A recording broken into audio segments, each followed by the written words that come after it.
Welcome to the WDND Roleplay Radio Podcast. My name is Clif. Hey, and this is Jason, and we'll be your host on our discussion of all things RPG and occasional tangents into other areas of geek culture. This week, we'll be giving our reactions to the recent Dungeons & Dragons movie, as well as discussing times when it's a good idea to allow your players to create and play multiple characters.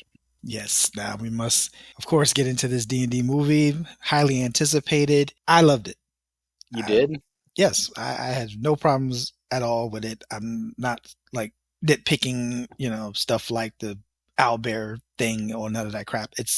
You can't really take everything from the game rule for rule and then try to put it into a movie. You just try to take the best aspects of the world itself and sprinkle a couple of things in, and I think they did that very well. Well, all right. So here's where I fundamentally might disagree with you on this a little bit. What I saw when I went to the theater was a generic fantasy movie that they tried desperately to brand as a Dungeons and Dragons movie at every turn. They used Forgotten Realms terminology. They sprinkled in as many Forgotten Realms Easter eggs as they could. But when it came right down to it and they were trying to make a Dungeons & Dragons movie, they just made a generic fantasy movie with product placement for Wizards of the Coast. That's what I saw. The Bard had a ukulele, but he never cast any magic. The Barbarian acted more like a monk than a barbarian. The Sorcerer had no spell slots or anything that... He just had magic, and it was wild magic at that. He sorcerer. Don't think if you pick a certain type of sorcerer, they get wild magic. Maybe his ancestors should have said something about that. He has this vision, and he tries. God knows they could have used the word attuning once. He's like, "Can you use the helmet?" I was like, "I have to attune to it." Oh, could you please? Tip. I thought he said that. Didn't he? Maybe he used the term, but you can't just put a helmet on once and attune to it. They should have made it. I mean, in the game rules, you gotta do a full rest for it. I didn't need them to sit there and explain the mechanics of D&D, but I think that this movie is going to compound the Critical Role effect. You're going to have all these people that watch the pop culture versions of Dungeons and Dragons and think ooh, cool, we can come in and just do whatever. I'm a druid. I can shape change into any animal whenever the fuck I want. That is not how the class works. And I'm a little bit upset that the young druid basically got shapeshift at will into whatever the fuck she's thinking of. I think one of the reasons they did that is why you never saw a cleric in the group. They mentioned the word cleric. They didn't mention any of the deities, and thus you never saw divine magic being cast. So I think that's maybe why they didn't go there with the druid, to give the druid divine spells. What has that got to do with shapeshifting? That's not a spell. That's just to up the ante and give her extra stuff to do in the game instead of saying, "Oh, she can only do it twice a day." Well, you know what I'm saying? Why twice? I mean, they take some kind of creative license to the thing. It's still... They don't have to take a creative license to it. They own the license to Dungeons and Dragons. That's again, to me, this was a 2-hour commercial for Dungeons and Dragons that I paid ticket price to go see. And it was sure better than the first one they did. So that's not a high bar, Jason. But honestly, what did you think should have been changed? That's what I'm talking about. They should have went straight by the rules. Everything had, their specific rules in it. I don't. But I think that the druid, instead of being able to change her form, I don't know. I lost track in between her turning between a mouse and the deer at the end. I lost track of how many animals she turned into. And I mean, I don't think I was counting at the time. I just started rolling my eyes after the third one. But could have had multiple animal forms, but it would have been nice if she had given lip service to the idea of I have a limit. Like if she had to become human and run from the guards and stuff a bit, do some like Aladdin stuff running from the guards in Agrabah, some parkour stuff through the marketplace, and then turn into an animal to get away from that situation. That would have been closer to what a character has to do. I would have enjoyed when Michelle Rodriguez's character, when she broke bad and really wet at people, if it kind of like you saw her eyes get angry, and if it exemplified the fact that she has gone into a barbarian rage. I don't need a voiceover like Hitchhiker's Guide to the Galaxy when Stephen Fry does all the narration. It's like, as you can see, her adrenaline has spiked and she has entered into what we call barbarian rage. I don't need a voiceover illustrating that these are when the rules of the game are being illustrated. I just wanted them to be illustrated a little bit better. And I think right down to it, the fact that Chris Pine's character was a bard, and at no point in time did he do any bardic magic. He played the music once, but it was the sorcerer's magic. That was an illusion. Mm-hmm. Right. It was an illusion from someone else. It would have been like the primary time to show what the bard class can do. And, they just didn't do it. But like I said, I mean, it was a generic fantasy movie that basically was product placement for Dungeons and Dragons. And they could have highlighted a little bit more the things that make Dungeons and Dragons. It's not the Forgotten Realms setting. It's, your character doing cool stuff. And that movie, all of those characters did cool stuff, but it's all the cool stuff that I expect to see in Lord of the Rings. And it's all the cool stuff that I expect to see in Game of Thrones. There's nothing in that game, in that movie, that was like stand out that I could say, oh, that's Dungeons and Dragons, other than product placement, specific like product monsters, placement. Specific monsters like the Displacer Beast and the Gelatinous Cube that's all product placement. Like I said, there's nothing about the gelatinous cube was not a gelatinous cube. It was a cube that was Jello. It didn't chase them. It didn't follow them. It didn't do anything. And the Displacer Beast, it could have been any feline or canine animal that chased generic action hero from any other place. The Mimic was the only thing that was like, oh, cool, it's a chest, and then it tried to attack. That. It's hard to say that could have been anything else. But, if they had a fight between the Mimic and a Blink Dog, maybe that the Displacer Beast, the Displacer Beast and a Blink Dog, maybe. And when it comes to like product placement and patting Dungeons and Dragons on the back, having the kids from the old D&D cartoon, that was cool. That was really cool. Yeah. And like I said, the Easter eggs and stuff, having Volo and stuff like that in the background, that's all background stuff. And showing the moon with I called it shards, but it's the tears of Selene. Right. The what is it, the rupture, whatever it was called. I mean, Forgotten Realms is just another facet of Dungeons and Dragons to me. And the fact that they dropped so many Easter eggs from the realms in there, I thought was pretty cool. But it just to me seems like product placement. Like I said, it was a 2-hour commercial for Wizards of the Coast.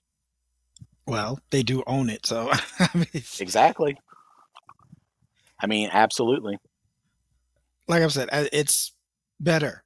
Oh yeah, I didn't hate it, but 10 times, 50 times better than the shit that they tried to do last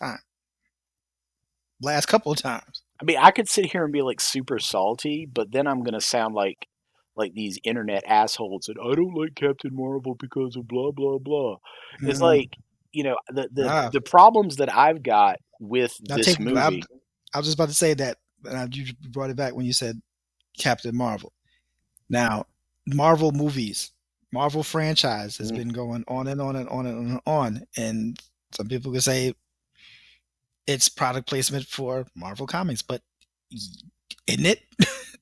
Well, in a lot of it's ways, an action story with Marvel characters in it. Let's flip the script here. Who do you think made more money in the past couple of years? Marvel Studios, the cinematic side, or the publishing studio? Probably the cinematic side. So who's fucking funding who? When they make a movie and the characters in the comic books start getting drawn like the actors in the movie, is it it's that saying, the analogy is the tail is wagging the dog. And I've got an almost 200-pound dog. I've seen that in action. I've seen my dog get so excited that his tail just vibrates his entire backside of his body. And that's what you see in the MCU, because the MCU is it has such wide popular approval that it's kind of dictating what the published work does. And as long as they keep producing movies that kind of like tip its hat, I keep saying that, but it's the truth. If the movies are doing a fair job of taking these storylines and presenting them on film, that's great. But there's little things like, to exemplify how smart Tony Stark was in the first modern Marvel movie, starting with Iron Man. Jeff Bridges had that amazing line.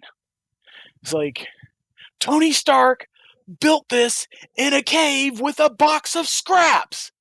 That line was a part of like natural dialogue between the characters, but it exemplified how smart Tony Stark was and let you know what he was capable of. And then you saw that again and again throughout the movies. Like in the second movie, when he went on MacGyver with stuff from a True Value hardware store and broke into the enemy's compound and took out all the soldiers with MacGyver gadgets.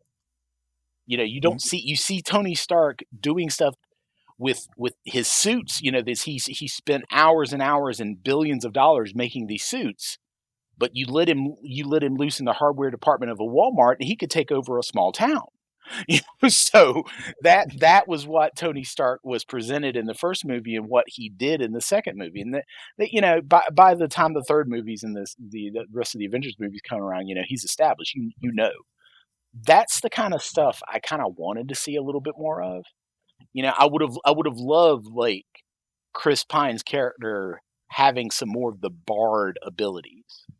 Maybe he should have had a few moments where somebody was like, I can't do this. He should have been the one to have a talk with the sorcerer and give him a pep talk and get him through it without having to say, and without the narrator going, as you can see, he has used his bardic inspiration to inspire the sorcerer. We don't need that. But can I please have the character do that in the movie? And it wouldn't have been, by sidestepping clerics, you don't have to worry about pissing off the religious right by saying, pagan gods, no, which would have easily have happened if people on a specific side of the political spectrum needed something to be irritated about this week. Luckily, I think they were still upset about green M&Ms when the movie came out, so there was really no need for them to have inflated outrage about whatever this week.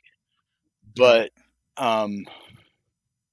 you could have had the druid cast some spells instead of just infinite shape changing.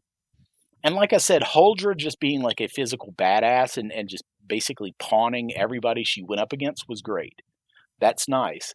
I would have much more loved it if she had, a couple of those like Bruce Banner moments where like, you don't want to see me angry. If they, she's a barbarian, they should have played into the rage a little bit more. Instead of, it's the action scene, now she has to do her Wing Chun martial arts, which, it basically, let's be honest, her fight scene in D&D was not any different than her fight scenes in Fast and the Furious. Well, think about this as well. Except she used what was the rating of the movie was what, like PG-13? Right.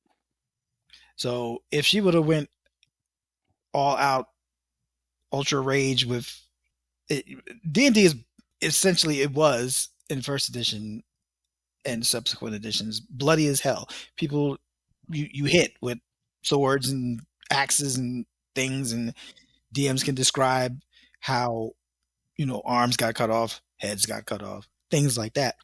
I'm not looking for blood. But they couldn't have done that in the movie, so maybe they toned her down a bit so she wasn't as bloody violent as a barbarian can be. Yeah, I mean, but I don't even need scenes like that. It's just like in the scene when she lifted the rock, put it over her head, and they went into the entire fight scene. And she was talking to the guy about the axe, and it got him distracted about who was the guy that made the axe. That whole scene that led into the fight in that alleyway.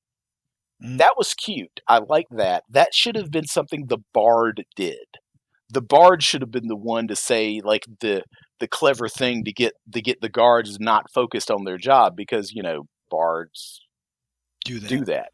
But like during that scene when she was so badass, instead of like doing all the flipping around and like I said, I mean, it was like standard fight scene stuff from Fast and the Furious and everything like that. Like, she should have been fighting those guys with her barbarian rage, doing stuff like Alan Ritchson from that Amazon Prime Reacher thing, where like he was fighting and he's a skilled fighter, but there's just times he just picks up a guy and tosses him across a room.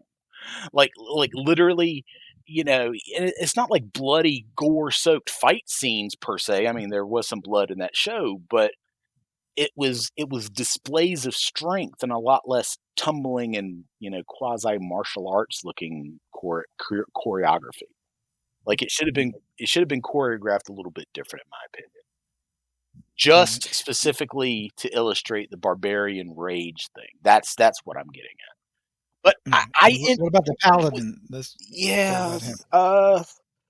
Considering he wasn't on screen all that much time, I didn't dislike how they portrayed him, but again, for that character, looking at the character sheet after, a 20th level paladin that's all about the common man and doing the right thing for the general people. Yes, I'll help you out on your quest, and then go about your own way. Yes, I'm sure you'll be able to fight the evil without any more assistance from me. I'm oh so busy and dealing with walking in this straight line and walking directly over this boulder.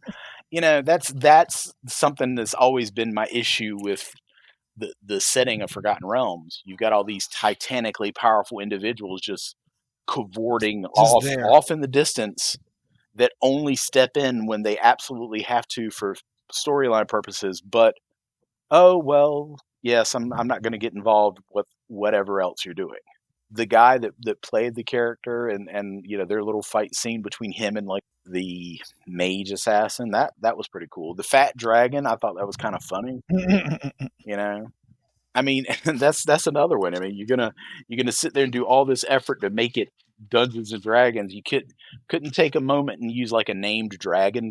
The Forgotten Realms fanboys would suck up. So wasn't that a named dragon? Or they made that one I couldn't tell you. Like I said, man, Realms is Realms. Realms has got a whole bunch of stuff. I think that's an actual dragon from some novel or something. It could very well be. I mean, because there's a lot. Exactly. But I didn't hate the movie. It's just I came in the movie hoping I was going to get a little bit more Dungeons and Dragons from my Dungeons and Dragons movie, and I got a lot of Forgotten Realms Easter eggs, and they're pushing that because that's the default setting now. Greyhawk has gone the way of the dodo, so I guess that's why they did it.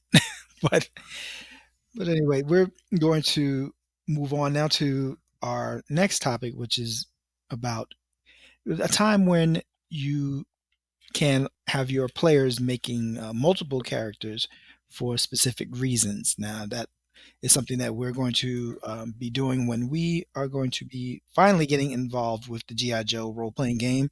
We're going to test it out, see how we like it, give our pros and cons. Once we've played it a while and got a good feel from it, get some feedback from our players. So, Cliff, you go ahead and go into that part of our discussion. Well, we've bounced the idea back and forth for a few months now after having a chance to look over the rules and kind of get our heads wrapped around exactly what and when we wanted to jump into this setting. And after reading through it, the rules are very close to the Dungeons and Dragons setting. They use attributes which are very similar. The skill list looks very close. The way that damage works is a little bit different. So we didn't think it was going to be a drastic change for people that were already pretty familiar with our Dungeons and Dragons group. And luckily, a lot of our people that are playing Dungeons and Dragons are willing to help us out with the playtest. But one of the other things that we started discussing at the same time is who was going to be the GM, because Jason and I both have a lot of fondness for the old G.I. Joe cartoon and the other properties, the comic books from different publishers over the years, the action figures, which were all over my toy box when I was a kid. And then more recently, some people know the movies. But one of the standbys from the old TV show is that there would be a mission that would happen, and the G.I. Joe force would have to send a team of Joes to go deal with the threat or look into whatever the weird occurrence was. It was very enemy of the week as far as the format went. And this would always need a different team of soldiers or agents. And that would specialists. And that would usually mean that there would be one or two people that would be from like the top tier bench, and then there'd be the supporting characters that would occasionally get tapped, and then there'd be these people that you may have never heard of before that would suddenly get selected because of a specific skill set. And that is usually how the teams were selected when they went out in the field to go do whatever that week's episode called for. Now, that's not how D&D works. In D&D, you got the GM and you've got like 4 to 6 or whatever, however many players, and that's what you're stuck with every week. And it makes it pretty easy for a GM to plan every week, but it doesn't really fit the way the world works. And that was something I was discussing with Jason. I was like, what do you think about letting people make up multiple characters? Now, I don't have a problem with that. As far as knowing who's in the game, and I think our players are savvy enough to be able to come up with 2 different types of concepts, so I don't think there's going to be any problem with it. Usually something like this, especially in role playing, is if you don't have a whole lot of players, if you have maybe 2 people or just the GM and 1 player, and you're going to have your main character, then have like support characters and sidekicks and stuff like that. That can happen too. But for this particular instance, I think we're going to have, like 4 or 5. So that should be right, yeah. Have enough for people to have one primary character, and then, have the 1 backup character that's just maybe a different specialty, a different concept, something like that. So we will definitely keep you updated on that. Maybe we should do, the G.I. Joe update. But this isn't a unique concept just for a G.I. Joe game. In the past, over the years, Jason and I have used this. It kind of organically came about back when we were doing superheroes.